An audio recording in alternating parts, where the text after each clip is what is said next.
And we are back here with Lisa Bass Tapley, and we introduced you informally in the last segment. Okay. But Lisa, you are actually the woman behind Drug Free WilCo. You actually got it all started. So tell me a little bit about that. And it's from a tragedy. This happened. So tell me about what happened. What happened was my son, he was, unfortunately, he passed away from an overdose. And after 2 or 3 months that went by, I had to do something because in the midst of those 2 or 3 months that went by, now I'm hearing about other young people passing. So only thing I could think of was Mayor Hutto. I've been knowing him for a long time because he was my son's coach at Lebanon High School. So when I went to talk to him, he was very open, very willing. He listened to me. And from then on, it just grew. It grew. You wanted something done. I wanted something done. Well, tell me about your son. Tell us about your son, Thomas. Thomas, if you met him, he would make you laugh right off. He would light up a room. He had a very kind heart. Never met a stranger.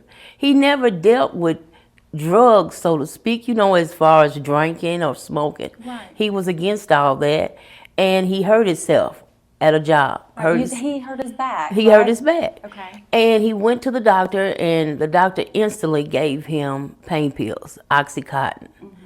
And I was kind of worried about that. Now, because I had worked in hospitals and has been a caregiver, I just wondered and asked him, isn't that kind of too much? To start with.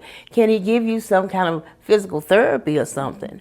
And I saw that in your video, how you were explaining that to him. Mm-hmm. So he went to physical therapy, but by that time he was addicted to the pills. And the pills started running out before the month. So that made him go to street buying. And with him going to street buying, it got bad. To the point I had an invention at my home. And to the point he had finally called me and told me, Mom, I'm ready. I'm ready to go to rehab.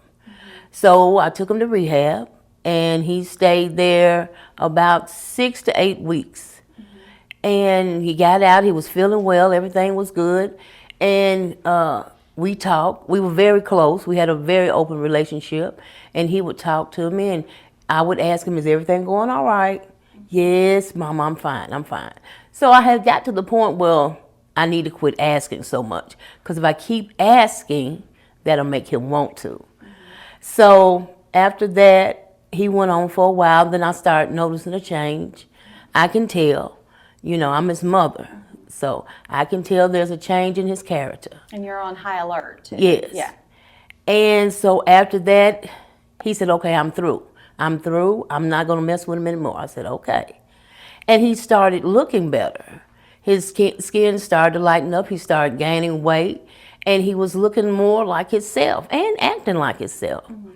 But one day, Saturday, February the 10th, I had been calling. I couldn't get him. And so by the time I got off from work and went home, I called again, but I heard his phone ring from the back. And all of us carry our phones with us. Why, So I'm wondering, why is his phone ringing? He should, have his phone. So I went back there to the back and found my son dead in the bed. And after that, I had to go through that. But then I went to, like I said, Mayor Hutto, and he listened. Yes. He listened. What year was it that Thomas hurt his back? I mean, how long did this go on? Oh, years, because Thomas was 31 when he passed. I think he hurt his back when he was like 25. So it was going on for years, and everything. At the end, he was even contemplating on going back to MTSU to finish his degree because he didn't have anything but 30 more hours left to finish. And he had dreams, he had hopes, he was acting, and he loved acting. So he felt like, well, maybe the acting will take the place of the pill. And it did for a while. But he got back on him. You know, because when you get off of them, you have to change your environment. Mm-hmm.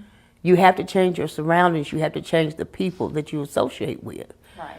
So it happened, and I have to keep going. Yeah.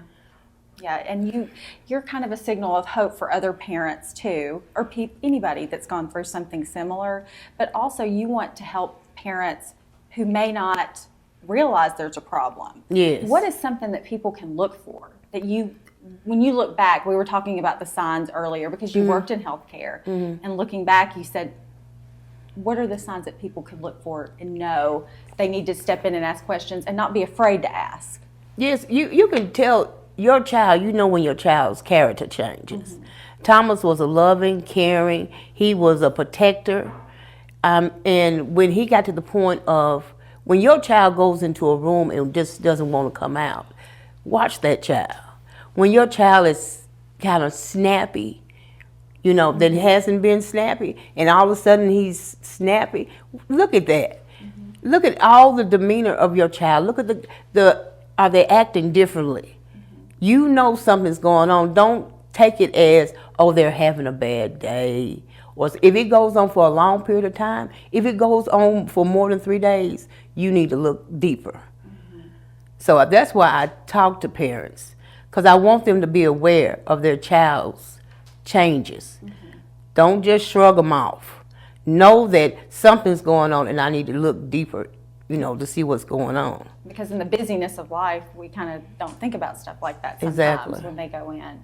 Well, tell me what your hopes are for Drug-Free WilCo, because you're kind of the spokesperson for them. My hopes for Drug-Free WilCo is for it to keep growing. It has been amazing to me how my son has been gone over a year, and it has steady more kept growing. People are joining, people are helping. Miss Susan Shaw, she is a fireworker. Yeah. I mean, she makes sure everything's moving, keeps moving. It's not going to stop, you know. So everything is just wonderful right now. I can't believe it. It's amazing. Yes. It's amazing to me. So I want a Drug-Free WilCo to continue to grow and continue to help people. And educate. Yes. So Thomas made a huge difference. Yes. He did make a huge difference. Thank you so much for coming and telling us all about this. And I want people to go to the Facebook and Instagram page of Drug-Free WilCo and see your video, because I think it will help a lot of parents who are going through something similar. Okay, thank you for having me. Thank you so much. Thank you.